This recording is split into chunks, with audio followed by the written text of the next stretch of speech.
Hello friends, how are you? Welcome to the physics world. Physics की दुनिया में आपका स्वागत है दोस्तों। हमने कल एक लेक्चर पढ़ा था और वो लेक्चर था आवेशों के प्रकार। मैंने आपको समझाया था कि आवेश क्या होता है, आवेशों के प्रकार कितने होते हैं, आवेशन की विधियाँ क्या कौन कौन सी होती हैं, उसके बाद में आवेशों के क्या क्या गुणधर्म होते हैं और उनके ऊपर एक न्यूमेरिकल था। तो ये बच्चों हमने कल की क्लास में अध्ययन किया था और आज उसी सिलसिले को आगे बढ़ाते हुए मैं आपको ले चलता हूँ दूसरे टॉपिक की तरफ। और आज का जो हमारा टॉपिक है वो है कूलाम का नियम। कूलाम का नियम।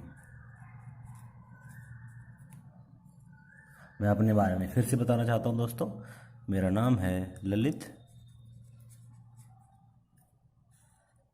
और मेरे मोबाइल नंबर हैं 9610587558। आपको कोई डाउट हो, कोई क्वेरी हो, कहीं भी कोई समस्या आ रही हो समझने में, तो आप बेझिझक इस नंबर पर मुझे कॉल कर सकते हैं। 24 घंटे आपकी सेवा में मैं हाजिर हूँ। चलिए दोस्तों, आज हम अध्ययन करेंगे कूलाम का नियम। दोस्तों, कल हमने आवेशों को देखा, आवेशों के बारे में जाना।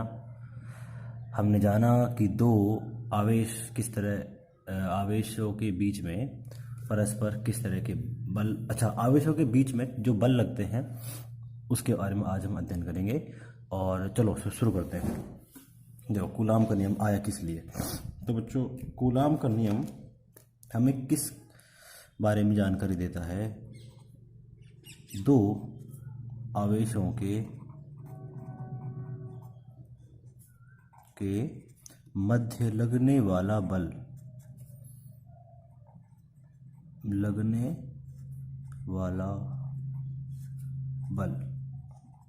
दो आवेशों के मध्य लगने वाला बल, उसका मान कूलाम के नियम से दिया जाता है। कूलाम के नियम से दिया जाता है। जो कूलाम का नियम है, हम क्यों पढ़ते हैं इसको? हम इसलिए पढ़ते हैं ताकि हम दो आवेशों के मध्य जो बल लगते हैं, प्रतिकर्षण या आकर्षण बल, उनका मान निकाल सकें। इसलिए कूलाम एक साइंटिस्ट थे जिन्होंने ये नियम दिया और इस नियम की सहायता से हम बल का अध्ययन करते हैं। देखो बच्चों, आपको ये मालूम होना चाहिए कि दो जो धनावेश होते हैं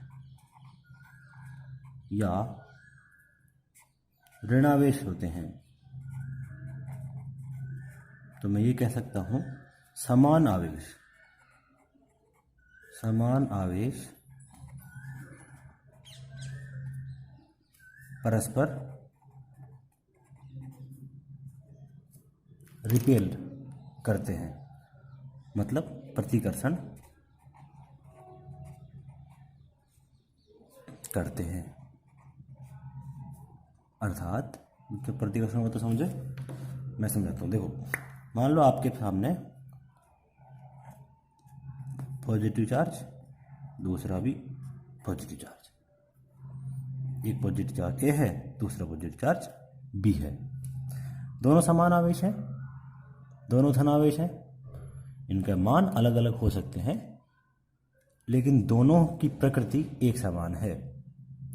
इसलिए दोनों के मध्य प्रतिकर्षण बल उत्पन्न होगा। मतलब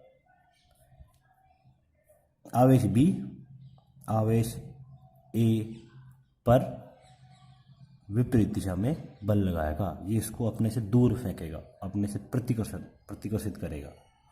ठीक है? चाहे ये ऋणात्मक हो तो भी वही बात है, दोनों आपस में ऋणात्मक आवेश ले लो मैं, ऋणात्मक आवेश भी एक दूसरे को परस्पर प्रतिकर्षित करेंगे। आई बात समझ में? देखो ये सिस्टम अलग है, ये सिस्टम अलग है, दोनों को मिक्स नहीं करना है, ठीक है। तो ये धनावेश है, आपस में प्रतिकर्षित कर रहे हैं। ये कौन सा बल है? ये प्रतिकर्षित, ठीक है बच्चों। इसके अलावा दो विपरीत आवेश, दो से अधिक विपरीत आवेश समझते हो? अपोजिट चार्ज, विपरीत आवेश परस्पर, अब समान आवेश तो प्रतिकर्षित करेंगे, तो विपरीत आवेश परस्पर आकर्षित करेंगे, आकर्षण बल लगेगा, ठीक है बच्चों। जैसे उदाहरण के तौर पर अगर मैं बात करूं, ये भी उदाहरण के तौर पर है, अगर मैं उदाहरण के तौर पर बात करूं बच्चों, अगर मैं एक आवेश लेता हूं धनावेश और दूसरा लेता हूं ऋणावेश। अब देखो बच्चों, यहां पे एक धनावेश है और दूसरा ऋणावेश है, दोनों की प्रकृति विपरीत है, एक प्लस है और एक माइनस है।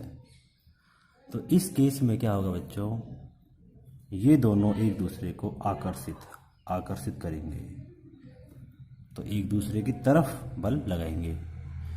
ये बी ए को अपनी तरफ खींचेगा और ए बी को अपनी तरफ खींचेगा, ठीक। तो यहाँ पे जो बल लगेगा उसकी प्रकृति कैसी होगी? आकर्षण बल लगेगा, ठीक है बच्चों। यहाँ पे आकर्षण बल लगता है, विपरीत आवेश होनी चाहिए, एक प्लस और एक माइनस, अलग अलग। अब अगर मैं आपसे पूछूं कि ये जो बल लग रहा है दोनों के बीच में, इसका मान क्या है, तो इस बल का मान हम देते हैं कूलाम के नियम से, ठीक है बच्चों। तो चलो अब आप बिना देर किए हुए हम आपको कूलाम का नियम बताते हैं, ठीक है। देखिए, तो हम मानते हैं एक आवेश है ए, जिसके ऊपर आवेश है, एक वस्तु है ए जिसके ऊपर आवेश है Q1, दूसरी वस्तु है मान लो बी जिस पर आवेश है Q2, दोनों के मध्य दूरी है R, ठीक है बच्चों। यहां से यहां तक की दूरी क्या है? R है।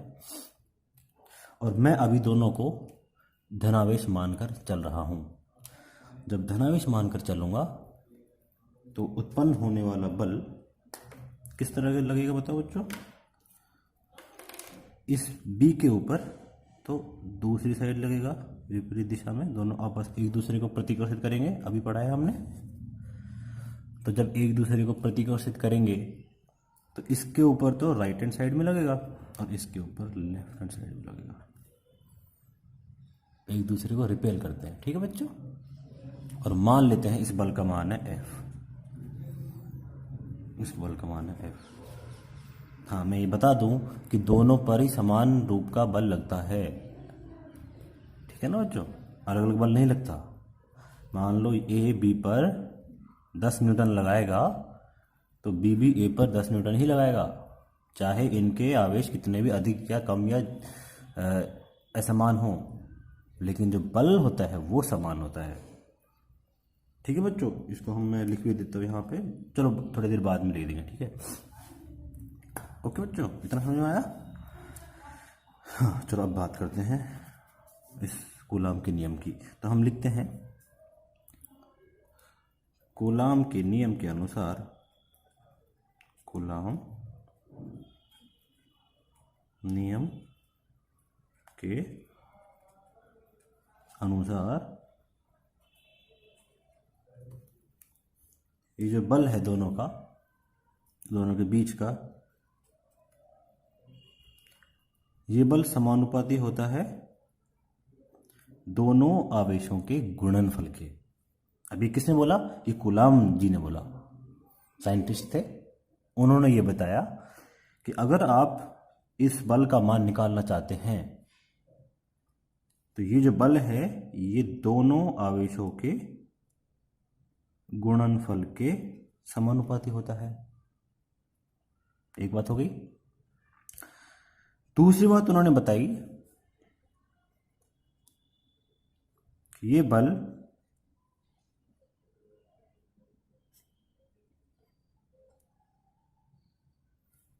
जो इनके बीच की दूरी है r, उसके स्क्वायर मतलब r स्क्वायर, उसके वर्ग मतलब r स्क्वायर, तो ये बल r स्क्वायर के व्युत्क्रमानुपाती होता है, मतलब 1/r स्क्वायर। ठीक है बच्चों, अगर मैं दोनों को मिलाऊंगा तो मैं ये पाऊंगा कि जो बल है वो समानुपाती तो है किसके, Q1 गुणा Q2 के, और व्युत्क्रमानुपाती किसके, r के वर्ग के, r के स्क्वायर के।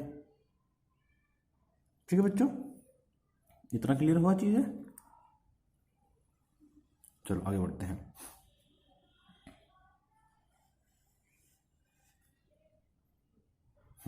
हमने क्या देखा कि ये बल है ये समानुपाती है Q1 Q2 बटे R स्क्वायर के। अब यदि मैं ये प्रोपोर्शनैलिटी साइन, ये क्या है, समानुपाती चिन्ह, यदि मैं समानुपाती चिन्ह हटाना चाहता हूँ तो क्या आएगा, एक नियतांक लाना पड़ेगा। तो मैं इसको इस तरह लिखूंगा, F बराबर, जब साइन हटाऊंगा प्रोपोर्शनैलिटी, ये वाला समानुपाती चिन्ह हटाऊंगा तो इसकी जगह एक नियतांक आएगा, उसको बोलते हैं के नियतांक। के क्या है, एक समानुपाती नियतांक है। ठीक है बच्चों, तो अब लिख दो ऐसे कैसे, बाकी के Q1 Q2 बटा R स्क्वायर। ठीक है, ये बन गया आपका सूत्र, ये बन गया आपका सूत्र बन गया। ठीक है बच्चों,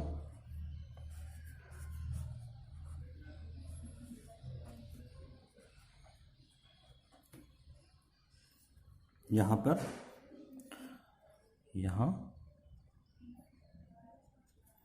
के क्या है बताओ, समानुपाती, समानुपाती चिन्ह हटाया है ना हमने, तो के है समानुपाती नियतांक। ठीक है बच्चों, समानुपाती नियतांक। अब बच्चों अगर ये नियतांक है तो इसका मान, इसकी वैल्यू फिक्स रहेगी, और इसकी वैल्यू होती है 9 गुणा 10 की घात 9। ये समानुपाती नियतांक की वैल्यू होती है। ठीक है बच्चों, और Q1 Q2 क्या है, आवेश है, Q1 Q2 क्या है, आवेश है, आवेशों के मान है, और R क्या है, दोनों आवेशों के मध्य डिस्टेंस, दूरी। ये क्या है, यह है दूरी। ठीक है बच्चों, अच्छा एक बात मैं बता दूं आपको, देखो यहाँ पे नीचे R स्क्वायर आ रहा है ना, तो कूलाम के नियम को, कूलाम के नियम को व्युत्क्रम वर्ग का, व्युत्क्रम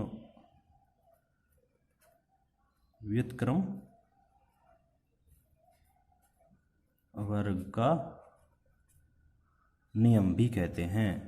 क्यों कहते हैं, आपको समझ में आ गया होगा, क्योंकि इसमें व्युत्क्रम वर्ग आ रहा है ना, R स्क्वायर, वर्ग मतलब स्क्वायर, और उसका व्युत्क्रम नीचे आ रहा है, तो इससे कूलाम के नियम को व्युत्क्रम वर्ग का नियम भी कहा जाता है। यहां तक आ गया बच्चों समझ में? तो अब एक काम कीजिए, यहां तक नोट डाउन कीजिए, इसके आगे फिर हम थोड़ी देर बाद बात करेंगे।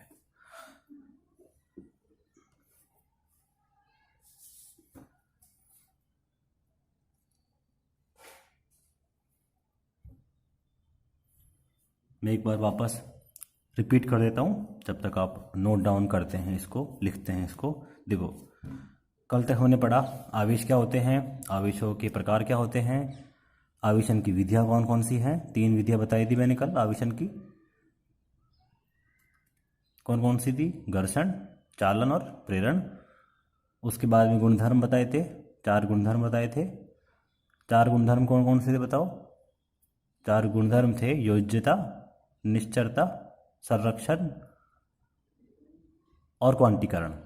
क्वांटीकरण में एक सूत्र आया था Q बराबर NE, उस पर हमने न्यूमेरिकल भी किए थे। आज हम उसी को आगे बढ़ाते हैं। तो 2 आवेशों के मध्य कितना बल लगता है उसके बारे में अध्ययन कर रहे हैं। उसमें एक कूलाम जी थे, कूलाम साइंटिस्ट थे, उन्होंने एक नियम दिया, उसको बोलते हैं कूलाम का नियम। तो कूलाम का नियम क्या बताता है? 2 आवेशों के मध्य लगने वाला बल।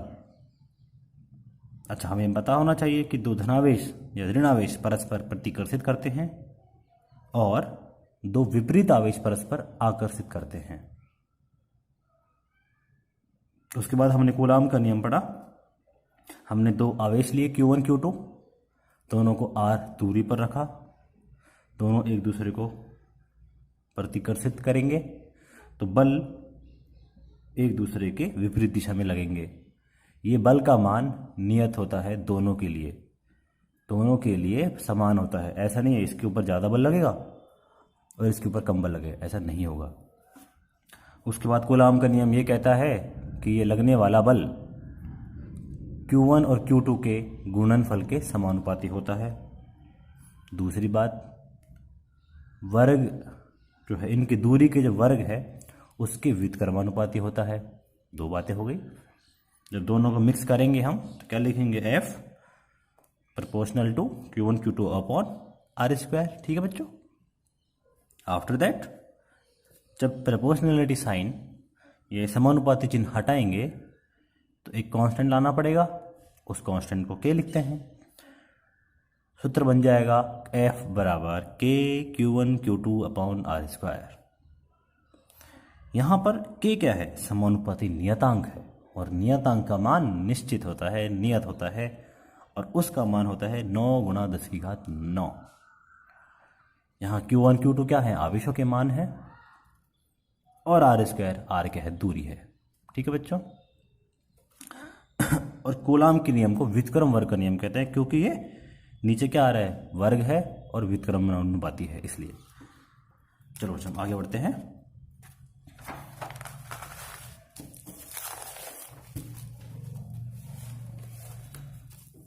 देखिए बच्चों,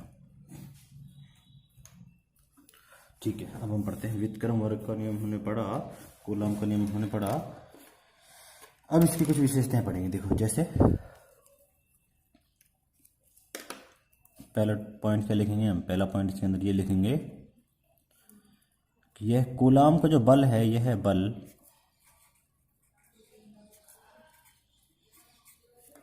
दोनों आवेशों पर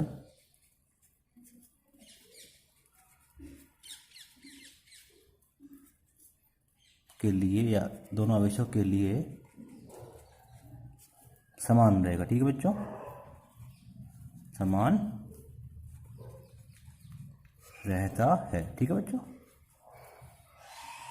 मतलब मैंने आपको बताया, ये मान लो Q1 है, ये मान लो Q2 है, दोनों को R दूरी पर रखा हुआ है। ठीक है बच्चों, तो देखो ये मान लो A है और ये मान लो B है, तो A B पर बल लगाएगा कुछ इधर की साइड, B A पर बल लगाएगा कुछ इधर की साइड।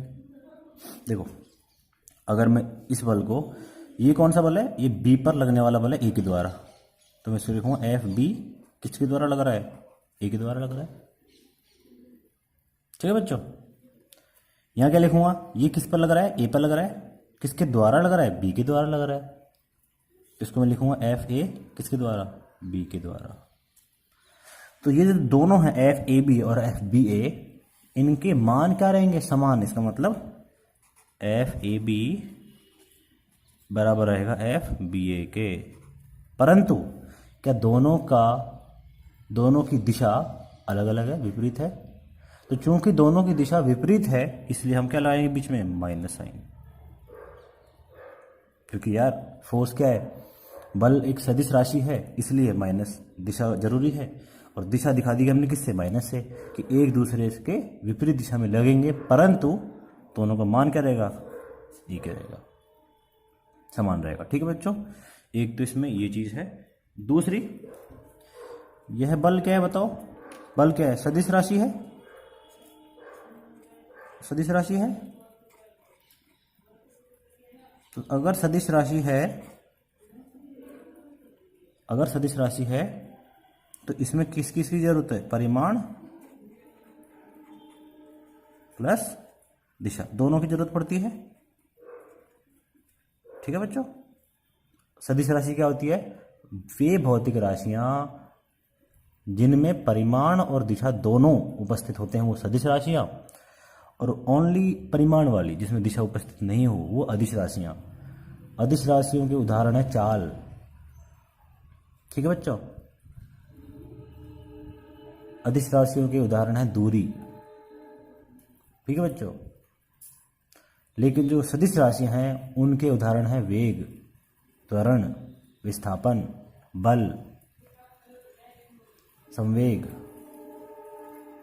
ये सब। ओके बच्चों, तो ये बल सदिश राशि है और इसमें परिमाण दिशा दोनों जरूरी है। अच्छा, इसका ऐसा ही मात्रक क्या होता है बताओ, इसकी ऐसा यूनिट क्या होती है, इसकी ऐसा यूनिट होती है न्यूटन। क्या होती है बच्चों ऐसा यूनिट, और किस में लिखते हैं, एन में लिखते हैं। ठीक है बच्चों, ऐसा यूनिट न्यूटन होती है और इसे एन में लिखते हैं। तो यहां तक होने के बाद में, इसके बाद में मान समान हो गए दोनों के, ऐसे ही मात्रक न्यूटन में हो गया, एक दूसरे के विपरीत लगेंगे। ठीक है, चलो अब इसके बारे में इसके ऊपर हम एक न्यूमेरिकल करते हैं। ठीक है बच्चों, न्यूमेरिकल बहुत जरूरी, देखो यार फिजिक्स है, फिजिक्स में बिना न्यूमेरिकल पार्ट नहीं पढ़ने वाली, न्यूमेरिकल से डरना नहीं है हमें, आराम से न्यूमेरिकल करेंगे। ठीक है बच्चों, सबसे पहले सबसे सिंपल न्यूमेरिकल करते हैं कि दो आवेश हैं, एक तो है 5 कूलाम, दूसरा है 10 कूलाम। ठीक है, दोनों को 2 मीटर की दूरी पर रखा हुआ है,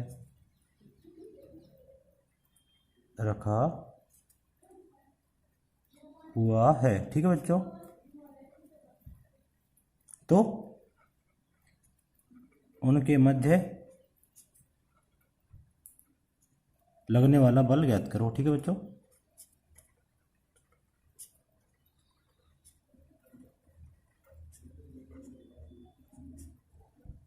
ठीक है, तो हाँ इसको हम करेंगे।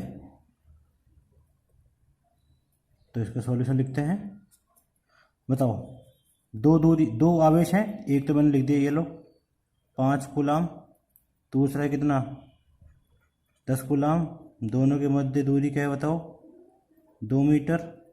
बताओ इन पर बल कैसे लगेगा, इसके ऊपर बल लगेगा इधर की साइड में F, इसके ऊपर बल लगेगा इधर की साइड में F। कैसा नेचर होगा, प्रतिकर्षित बल होगा। इसका मान निकालेंगे, चलो निकालो, फॉर्मूला याद रखो, F = K Q1 Q2 बटे R²। मान रखो फटाफट, K का मान क्या है 9 × 10⁹ इंटू Q1 कितना है ये रहा 5 कूलाम, Q2 कितना है 10 कूलाम बटे R²। R का मान क्या है 2, 2 का स्क्वायर करो कितना होता है 4 होता है। तो ये हो जाएगा, देखो 9 × 5 तो 50 हो गया, 10⁹ बटा 2 × 2 कट गया 25 बार, कट गया 4.5 बार। इसको जब हम हल करेंगे तो ये आ जाएगा, गुणा कर दो एक बार फटाफट यहाँ पे,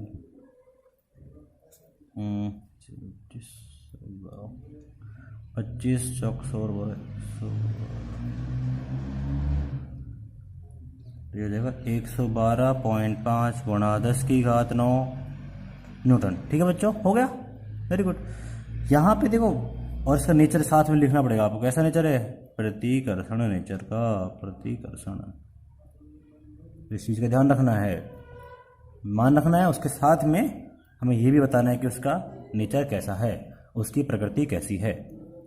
ठीक है बच्चों, चलो दूसरा एग्जाम्पल करते हैं। बहुत ही प्यारा एग्जाम्पल लेके आएंगे आपके सामने। दूसरे थोड़ा अलग से करते हैं। ठीक है बच्चों, इस बार दो आवेश जो लिए हैं मैंने, वो लिए हैं, एक तो है -5 कूलाम और दूसरा है सेम 10 कूलाम। ठीक है बच्चों, वही 2 मीटर पर रखा गया है, 2 मीटर दूरी पर रखा गया है। ठीक है बच्चों, बल ज्ञात करना है मध्य। अब देखो ये क्यों मैंने लिया है अलग, इसको समझेंगे। देखो सेम है सब कुछ, दोनों आवेश हैं, एक तो -5 है, बस ये अंतर है, जहाँ 5 कूलाम था उसकी जगह -5 लिया है, 5 कूलाम की जगह -5 लिया है और 10 कूलाम लिया है। दोनों आवेशों के मध्य बल निकालना है हमको, ज़्यादा अंतर नहीं है, दोनों के मध्य दूरी भी कितनी है, 2 मीटर दूरी है। मैं आपको बस ये बताना चाह रहा हूँ इस न्यूमेरिकल के थ्रू कि इस 5 कूलाम और ये -5 कूलाम का क्या इफेक्ट पड़ेगा, क्या हमको एफ में माइनस लगाना है या नहीं लगाना, वो सब देखेंगे। तो इससे पहले बताओ, प्रकृति बताओ, ये जो -5 कूलाम है इस पर किधर बल लगेगा, विपरीत आवेश है, आकर्षित करेंगे एक दूसरे को, तो इस पर लगेगा इधर की साइड, इस पर लगेगा इधर की साइड। ठीक है बच्चों, दोनों बराबर का बल लगेगा। इस एफ को मान निकालेंगे, तो रखो value, F is equal to क्या, के Q1 Q2 बटा R², मैं तो कोई दिक्कत नहीं, बराबर के की वैल्यू क्या है बताओ, 9 गुणा 10 की घात 9। अब देखो यहाँ पे Q1 का मान क्या है, -5। अभी माइनस माइनस नहीं लगाते यहाँ पे, क्योंकि बल एक सदिश राशि है, यहाँ पे माइनस नहीं लगाते हम। जो ये माइनस का इफेक्ट है, माइनस का प्रभाव कहाँ दिखाएंगे, प्रकृति में दिखाएंगे। हम ये लिख देंगे कि प्रकृति कैसी है, आकर्षित है, तो एग्जामिनर समझ जाएगा कि एक आवेश कैसा था, माइनस था। या माइनस नहीं लगाते हम। ठीक है बच्चों, माइनस कब लगाएंगे, बल में तो नहीं लगाएंगे। जो भी सदिश राशियां जितने भी हैं, किसी में भी ये माइनस नहीं लगाएंगे। अदिश राशियों में जरूर लगाएंगे, क्योंकि अदिश में दिशा नहीं होती। यहाँ तो आप दिखा दोगे कि प्रतिकर्षण है या आकर्षण है, अदिश में ऐसा नहीं होता, अदिश वाली राशियों में लगाएंगे। हाँ बच्चों, तो यहाँ पे Q1 का मान हम -5 नहीं रखेंगे, ठीक है, ओनली 5 ही रखेंगे। और Q2 का मान 10 हो गया, बटा नीचे 2 का स्क्वायर हो जाएगा। जब कैलकुलेशन इसकी जैसी है, ठीक है, हल करेंगे तो 112.5 गुना 10 की घात 9 न्यूटन। ठीक है, अभी जो माइनस का काम था इसका यूज़ कहाँ करेंगे, तो यहाँ लिखेंगे ये कैसा बल है, आकर्षण बल है। तो आकर्षण बल का मतलब ये हो गया कि ये एक आवेश माइनस का है और दोनों एक दूसरे को आकर्षित करेंगे। ठीक है बच्चों, ये समझ में आया। चलो अब हम एक और न्यूमेरिकल करते हैं इसी बात पे। देखिए न्यूमेरिकल थर्ड। ठीक है बच्चों,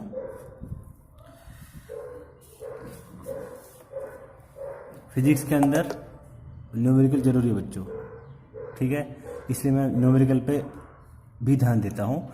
सूत्र सबको याद है, फॉर्मूला सबको याद होता है, उसको अप्लाई करना उतना ही आवश्यक है, उतना ही इम्पोर्टेंट है जितना कि डेरिवेशन और फॉर्मूले को याद करना इम्पोर्टेंट है। ठीक है बच्चों, तो देखो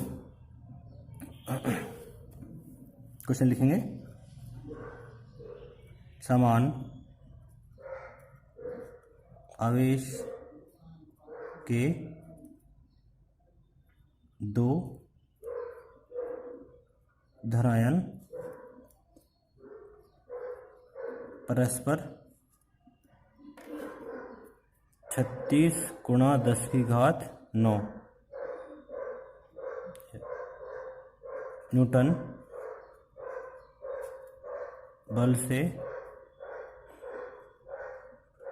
प्रतिकर्षित होते हैं। उनके मध्य की दूरी दे रखी है, उनके मध्य की दूरी है कितनी, 5 mm। ठीक है, दूरी शॉर्ट में लिख दिया मैंने यार, दूरी है 5 mm। तो उनका आवेश ज्ञात करो कि वो कितने आवेश के हैं। ठीक है, इस क्वेश्चन को करेंगे। आर यू रेडी बच्चों? इस क्वेश्चन को करने के लिए रेडी हो देखो। ठीक है, समान आवेश है, इसका मतलब Q1 बराबर Q2 होंगे नहीं होंगे बताओ। और मैं इसको मान लेता हूँ ये है Q। ठीक है बच्चों, R का मान कितना है बताओ? 5 mm में है। अभी mm में है ना, mm होता है मिलीमीटर, इसको आपको मीटर में चेंज करना पड़ेगा क्योंकि ये इसके ऐसा यूनिट नहीं है। तो मीटर में हो जाएगा 5 गुणा 10 की घात -3 मीटर। ठीक है बच्चों, और बल कितना है बताओ? 36 गुणा 10 की घात 9 न्यूटन। ये बल हो गया। लगाओ सूत्र, F बराबर KQ1 Q2 बटे R स्क्वायर। F का मान क्या है बताओ? 36 गुणा 10 की घात 9 बराबर क्या है बताओ? 9 गुणा 10 की घात 9। Q1 कितना है Q, Q2 भी कितना है Q बटा R स्क्वायर। R का मान क्या है बताओ? ये रहा। तो 5 गुणा 10 की घात -3 का स्क्वायर। ठीक है बच्चों, देखो Q स्क्वायर को एक तरफ रखो, इसका मान हमें निकालना है, बाकी सब हमको इसको सबको इधर कर दो। ठीक है, तो वज्र गुणा करेंगे तो ये तो ऊपर चल जाएगा और ये नीचे आ जाएगा। तो देखो क्या बनेगा, आपके सामने लिखेंगे Q स्क्वायर बराबर 36 गुणा 10 की घात 9 गुणा, इसका वर्ग कर दो, इसका वर्ग होगा 25 गुणा 10 की घात -6। 3 का 2 हो जाएगा वर्ग, 3 से 2 से गुणा हो जाएगा, 5 का वर्ग 25 हो गया बटा ये नीचे आ जाएगा। तो 9 गुणा 10 की घात 9। ठीक है बच्चों, देखो 10 की घात 9 से कट गया, ये कट गया 4 बार, तो क्या हो जाएगा बताओ? 25 चौक 100 गुणा 10 की घात -6। अब इसका वो ले लो, वर्गमूल ले लो। 100 का वर्गमूल क्या होता है बताओ? 10। इसका वर्गमूल क्या होगा बताओ? 10 की घात -3। ठीक है बच्चों, तो इसको लिख देंगे जब सॉल्व करेंगे 10 की घात -2 कूलाम आवेश। ठीक है बच्चों, तो ये हमारा आंसर आ गया। तो हमने 3 न्यूमेरिकल किए। पहला न्यूमेरिकल, और तीनों के तीनों लगभग सूत्र के ऊपर निर्भर करते हैं। इस तरह से हम न्यूमेरिकल भी कर सकते हैं। कोई दिक्कत है बच्चों तो बताओ। इसका एक फाइनल न्यूमेरिकल और करेंगे और फिर इस टॉपिक को ख़त्म करेंगे। ठीक है बच्चों, चलिए मैं न्यूमेरिकल के लिए आपको ले चलता हूँ अगले पेज की तरफ। हाँ जी बच्चों, चलो अब हम एक न्यूमेरिकल और करते हैं अच्छा सा, उसके बाद इस टॉपिक को क्लोज करेंगे। ठीक है बच्चों, न्यूमेरिकल नंबर 4 आई थिंक। चलो, 2 आवेश रखे हुए हैं और 2 आवेश, इनका जो मान है, एक तो है 2 माइक्रोकूलम, ठीक है बच्चों, और दूसरा है 6 माइक्रोकूलम। मैंने ये न्यूमेरिकल इसीलिए ले रहा हूँ बस कि ये जो यूनिट्स हैं इनको हम समझ सकें। ठीक है बच्चों, एक आवेश है 2 माइक्रोकूलम, दूसरा आवेश है 6 माइक्रोकूलम। इन दोनों के मध्य दूरी, इनके मध्य जो दूरी है वो हम मान रहे हैं 1 mm। ठीक है बच्चों, दूरी 1 mm हो गई, तो इनके मध्य बल ज्ञात करो। इनके मध्य बल ज्ञात करो। ठीक है, अच्छा आपको उतारने के लिए समय चाहिए, सॉरी मेरा मिस्टेक, मैं इसको वापस उस पेज को लेकर आता हूँ ताकि आप उतार सकें। ठीक है बच्चों, चलिए इसको आप नोट डाउन कर लीजिए यहाँ तक। हाँ चलिए यहाँ तक फटाफट नोट डाउन कर लीजिए यार, ताकि मैं आगे बढ़ा सकूँ।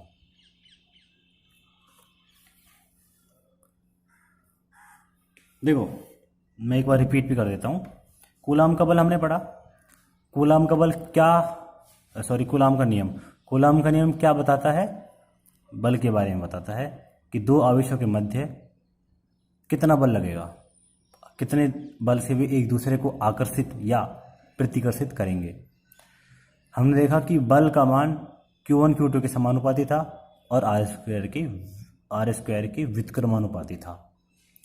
फिर हमने सूत्र बनाया, सूत्र हमारे पास में आया F बराबर K Q1 Q2 बटे आर स्क्वायर।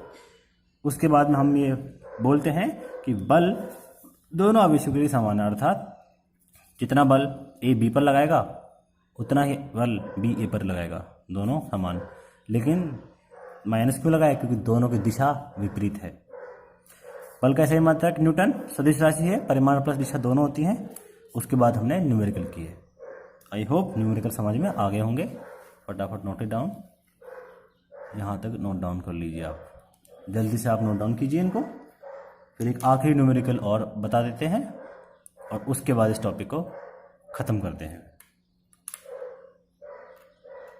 आपका बहुत बहुत धन्यवाद इतना ध्यान से और फुल कंसंट्रेशन के साथ मेरी बात सुनने और समझने के लिए। चलो ठीक है, यहाँ तक हो गया, आगे बढ़ते हैं। लास्ट न्यूमेरिकल है। इसमें मैं ये न्यूमेरिकल इसलिए ले रहा हूँ कि आप इन यूनिट्स को देख के कंफ्यूज ना हो। ठीक है बच्चों, देखो फटाफट करते हैं इसको सॉल्यूशन। हाँ जी, तो वही फोर्स का फॉर्मूला क्या होता है? K Q1 Q2 बटा आर स्क्वायर। जल्दी से मान रखो, K का मान क्या है? 9 गुणा 10 की घात 9। अब देखो Q1 कितना है? 2 माइक्रो कूलाम। अब यदि आपको मेरा पिछला लेक्चर याद है तो मैंने उसमें आपको बताया था कि माइक्रो का मान कितना होता है। माइक्रो का मान होता है 10 की घात -6 होता है। इसलिए हम इसको लिखेंगे, Q1 को लिखेंगे 2 गुणा 10 की घात -6। फिर गुणा लगाएंगे 6, दूसरा आवेश Q2 6 के बाद में भी क्या है? माइक्रो, मतलब 10 की घात -6 बटा आर स्क्वायर। आर का मान क्या है? 1। अब आर भी किसमें? mm में है। अभी मैंने बताया आपको mm में क्या होता है? 10 की घात -3। ठीक है बच्चों, तो इसको लिखेंगे 10 की घात -3 का वर्ग। फटाफट इसको हल करो तो देखो ये हो जाएगा 9 गुणा 2 गुणा 6 गुणा 10 की घात 9 गुणा 10 की घात -6 10 की घात -6 बटा इसका वर्ग क्या होगा बताओ? 10 की घात -6। 3 दूनी 6 वर्ग हो जाएगा, आपस में कट गए, कितना बचा? 6 दूनी 12 और 12 नाम का 108 गुणा ये प्लस का 9 है, माइनस का 6, कितना बचेगा? प्लस का 3 बच जाएगा न्यूटन। ये बल का मान आ गया। ठीक है बच्चों, आई होप समझ में आया होगा आपको। बस आज का लेक्चर यही समाप्त करते हैं। आपका बहुत बहुत धन्यवाद और have a nice day. Thank you very much. Okay bye. कल फिर मिलेंगे नई वीडियो के साथ।